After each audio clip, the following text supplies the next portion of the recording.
Computer.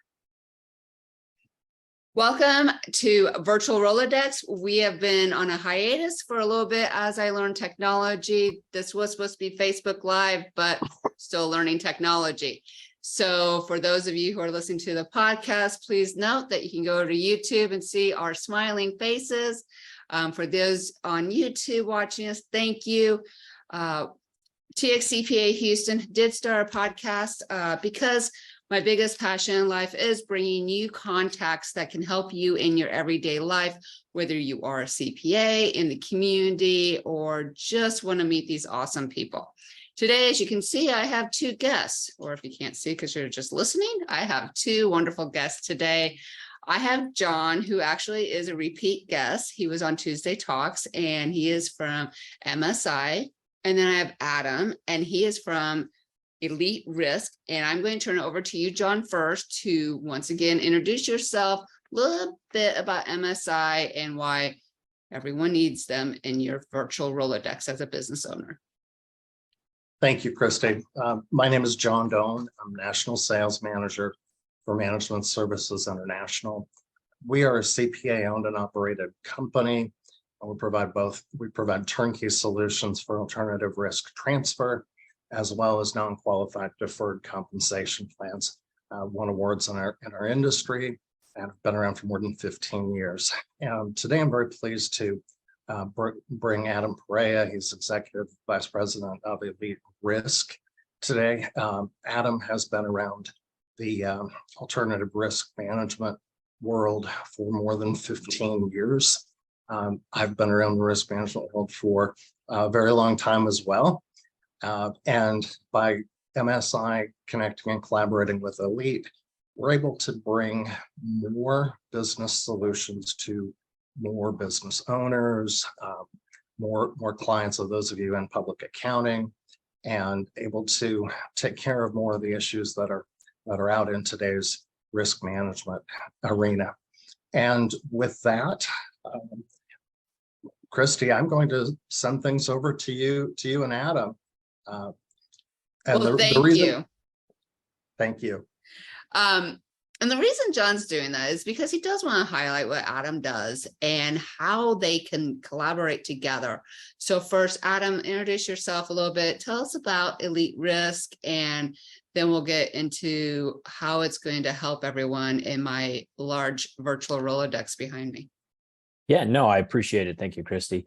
My name is Adam Perea. I run the Programs and Services Division here at Elite Risk, and we are a specialty MGA. We're not a traditional MGA, but in the insurance world, that was the term best used to describe us, which is a managing general agent.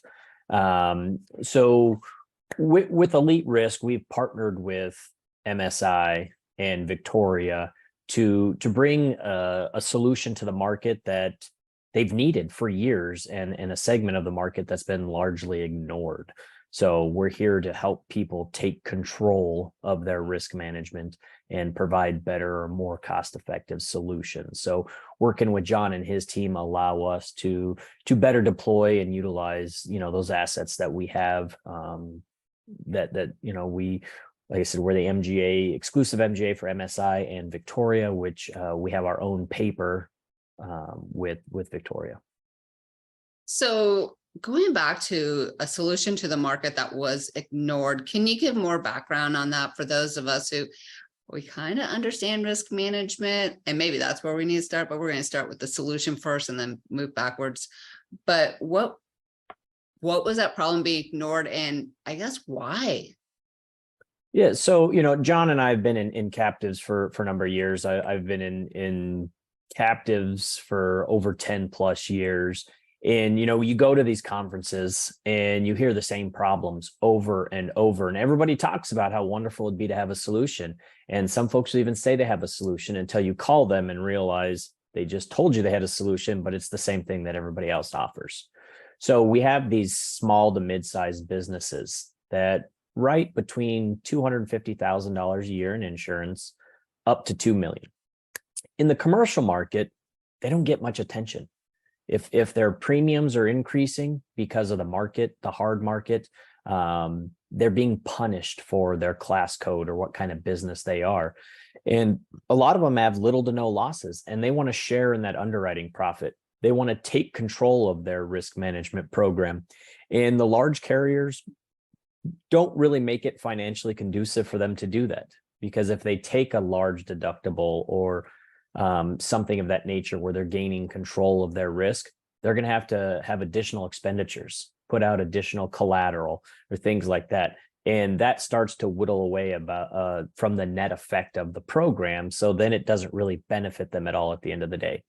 So what we've done is we've partnered with MSI to allow clients to write policies through our carrier, Victoria, and then they can form a captive with John's team, and they can insure as little or as much risk as they'd like and achieve that underwriting profit without all those additional fees like collateral, which is a deal killer in most cases. That's why the small to mid-sized market can't really take control of their risk.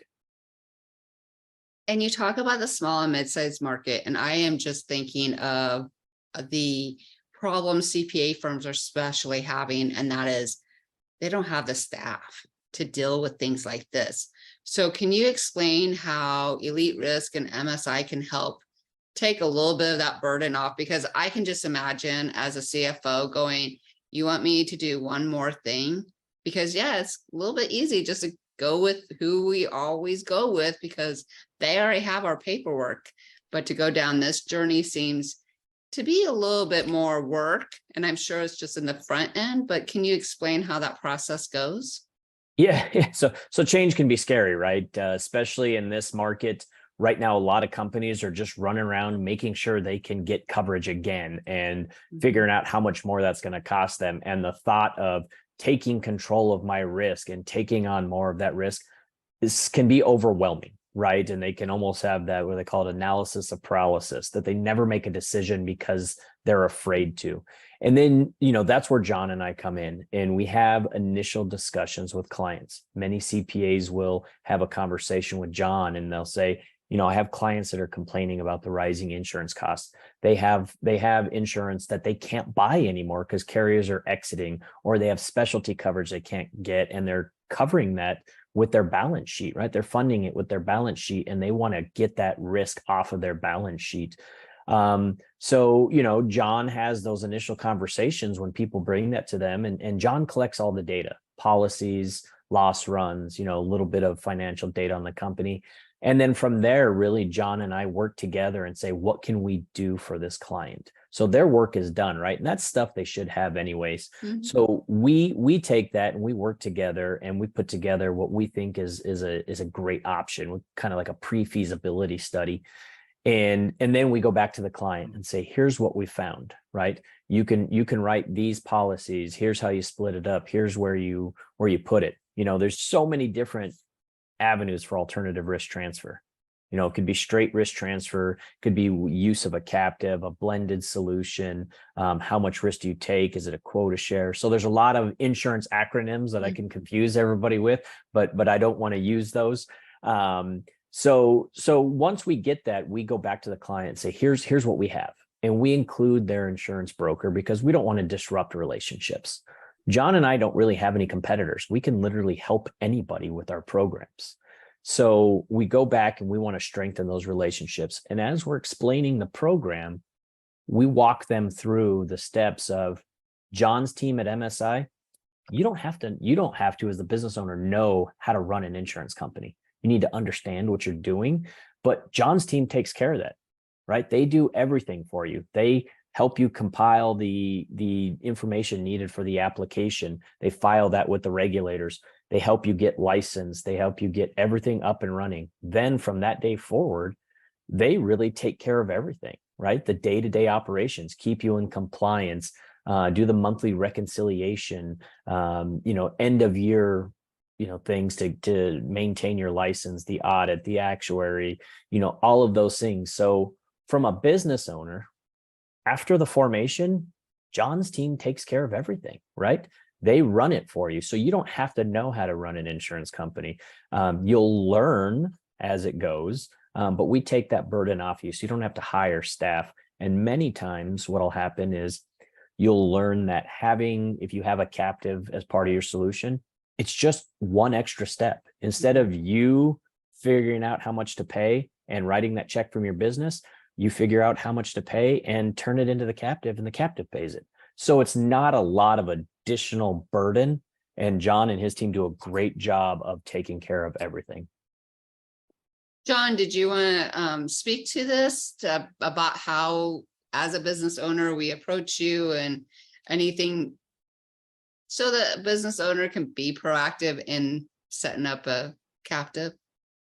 I like your term proactive, as in traditional insurance companies are very reactive and not proactive. And it's actually possible to get insurance to be in a proactive space. I hate to see businesses that don't do some expansion or new products simply because the insurance market hasn't kept up with them. And it's possible to custom make, really from scratch, insurance policies that will meet needs of a newer business. I can't stress enough, Adam's already alluded to this, having teams of professionals as in CPAs, attorneys, the right affiliations that are out there to make our, call it turnkey management, to make that a very smooth proposition. I've been around the risk management world over 20 years. I don't want the job of running an insurance company. And they're very specialized professionals that would be necessary to do that.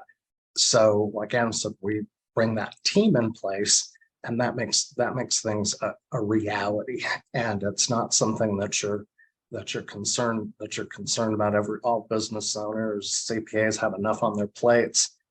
It would not be a good thing to ask for more of your time or the business owner's time, as that's really not evident. And the bottom line, you finish up with a traditional insurance policy, and then maybe they'll pay out claims on your behalf.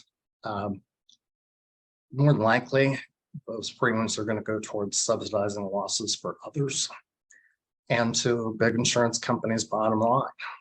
And so there's some real financial reasons to want to control your own destiny and actually end up over time lowering total cost of risk. So this word risk management is something I just learned in the last 5 years as being part of the decision-making team here at TXCPA Houston. But for that new controller, new CPA owner, firm owner, can you give a general definition of what risk management and what insurances come under that umbrella? Either Sure, one. I'll start, John. So risk management is one of those terms that could mean you could ask 5 different people and get 5 different responses, right? So when you think about risk management, it doesn't necessarily just mean how do we become safer as a company, right? That's what some people think. But it's how you buy the insurance, how much insurance you buy. Just because you buy lots of insurance doesn't mean that you're adequately covered. Some people buy just the bare minimum because that's what they're forced to buy. So risk management is taking a holistic look at your entire company, right? What have we chose to self-insure? What are we forced to self-insure? What does our current policy and program look like, right? So it's just that overarching, I would say kind of everything thrown in there, right? You have your underwrite or your safety protocols and guidelines. That's all part of your risk management. Your company culture is part of your risk management. So when we look at it as, are you buying insurance that you need in the most efficient manner, right? So what is your objective? Do you want control? Do you want part of your of the underwriting profit? So that's really what we look at. And as John alluded to, total cost of risk, right? When you come to us, a lot of times we're not reducing your we call commercial P&C spend, how much you're paying for insurance. But what we do is help you keep more of it at the end of the day, right? By taking control of some of that risk. So it's not buying cheaper insurance. A lot of people think self-insurance or alternative risk is about buying cheaper insurance. That's not necessarily true. You can maybe buy it more efficiently, but really we're trying to keep more of those dollars in your pocket. And And one thing I tell a lot of the people on is, if let's just say you're spending $500,000 on insurance premiums now, you kiss that check goodbye. You write it and you kiss it goodbye. And that's it, right? Now you're covered. You don't have to think about it for 11 more months till your agent says it's time to renew. With our programs, you write that $500,000 check, but maybe 150 or 200,000 comes back to you that you hold immediately. And if you have that good performance and no losses, you get to keep it. So now at the end of the year, you only spent 300,000 because you have that other 200,000 underwriting profit that you kept instead of the big insureds like John alluded to. And the great thing is it's in a tax efficient manner. So you're in a better position building up a nest egg for a rainy day that you don't know when will come, like COVID. A lot of our clients who utilized our programs were in much better positions when COVID came because the commercial insurers were declining all their business interruption claims. And people with captives, I know millions due to business interruption. And it was a really good thing for them. And Adam, I think you froze up. Did he freeze up, John? At what point? When you were talking about business interruption insurance, and I think that's really important because while we do not think we're going to have another pandemic, we do have hurricanes, we have natural disasters that are going to be business interruptions. And I think for CPAs, that's very important to keep in mind this type of insurance, but you were just talking about how and I think I got most of it, so interrupt me if I didn't. Your clients were able to survive because they went down this route of captive insurance and had that business interruption insurance where big insurance companies were denying it. Right. And they had these big surplus and reserves from well-run programs. So instead of waiting for PPE money, standing in line with their hand out with everybody else, and trying to make it through till you get that check, or fighting with the insurance company, they just turned and filed a claim with their captive or, through our program. And they got checks right away that were able to continue to have that move on. Now, does that happen in 1 year? No, but these companies had them for multiple years because that's what the captive's doing, right? We're trying to build up that unexpected event, right? That 1 in 10 year, that catastrophic event. Just so happened the black swan event was COVID. Now everybody says they're better prepared. But, it sounds like COVID's making a comeback. We'll see how many people were really prepared if it comes back again. But a captive is really one of those tools that you can integrate into your risk management program that can really accelerate that. And I think that's really important. Like you said, we think it was a one-time event. I alluded to the hurricanes and natural disasters.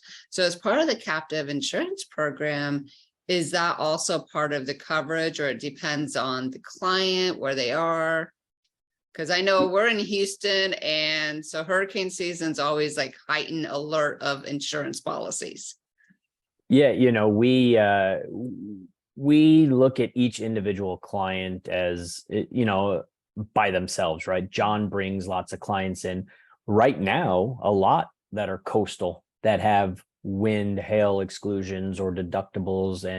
And those are all things that we look at and help those clients with. So what's the best way to fund for this? What fits within your budget? What coverages can we offer? How can we do that? So it's not just business interruption, right? That's one of the big things that came out.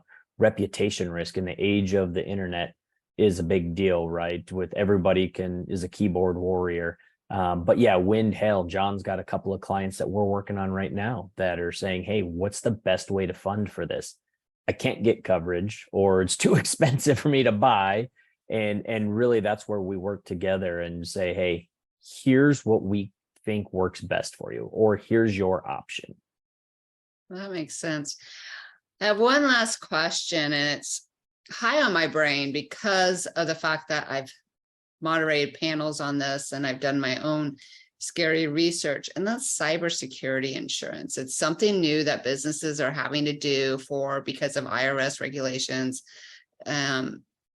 Under the captive insurance programs, is that something that they can put through the captive insurance, or is that still going to be a third party that they're going to have to go through for cybersecurity? I think it's a combination of both. And I was gonna say, John, do you want to talk about this a little bit first? Actually, I was going to say the same thing that you were saying, Adam. I guess that's good part of working together. Everyone's going to have different needs when it comes to cybersecurity. Someone I know very well works with background checks, very large cybersecurity exposure that's out there. In that situation, a captive might be a solution to take care of some of that risk.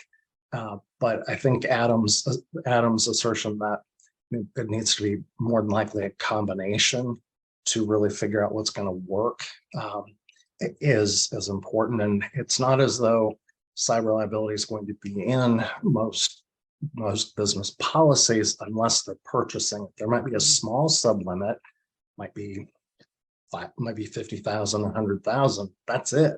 It's not the policy limits. And so you can't really bury your head in the sand and make believe that it doesn't exist. That's not going to work very well.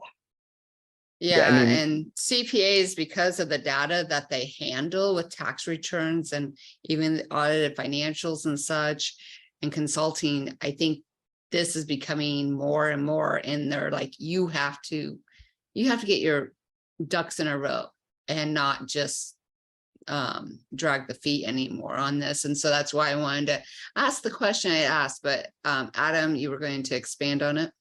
Yeah, no, I was just going to say, John's right. I mean, look, we just had, was it MGM properties in Vegas completely shut down last week because they got hacked. And, so nobody's immune to it. But John's right. It's a combination, right? A captive is going to provide you with enough funds and a claim payout to figure out how bad that breach was. It's not going to be a solution, right? It's going to provide you with maybe $100,000-$200,000, but forensic accounting is not cheap. So that, a couple $100,000 is going to be enough money so you can find out how bad the problem was. Really, is that's what it does. So you need to have a good cyber program within your company, make sure your network's protected, and a good commercial policy. And cyber is just one of those things that I don't think anybody's figured it out yet. The commercial insurance came out and everybody was selling it, and then they started having massive losses and they couldn't figure out how to fix that. So they said, well, let's just cut coverage and increase price, and that's how we'll make up for our losses, right? And as simple and silly as that sounds, that's, sometimes how we look at what the commercial market's doing. So it's definitely I call it a Band-Aid coverage that'll help you get through, but it's not necessarily a solution. Yeah. And for those of you who were we had a conference in June where we had 2 hours of talking about compliance and cybersecurity insurance and such. It is not going away. And compliance is just going to get more and more. And you guys work in a compliance world, so you know how much red tape there's going to be. And so going back to being proactive, that's why, I have this show basically is for business owners, not just CPAs, business owners, the community, to really start thinking through things. Risk management, insurance, it's not a fun thing. Personally, every year I'm like, oh, gotta go do my insurance review. And I'm just personal, but as a business, it's even more important because you got clients relying on you and you're looking at your bottom line going, where's this money going and what am I getting for it? Talking about a return on investment, it's paying those premiums and not having any losses. So.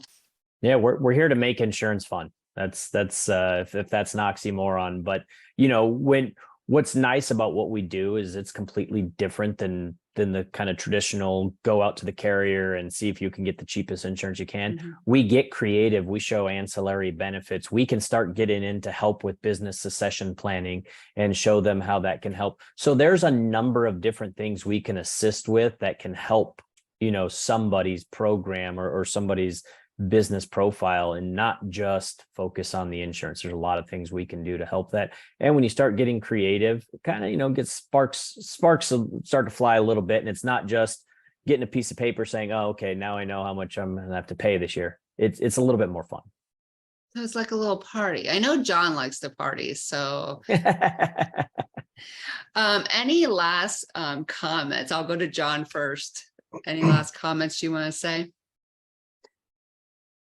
Being conscientious in the way that you do business, I think, is extremely important.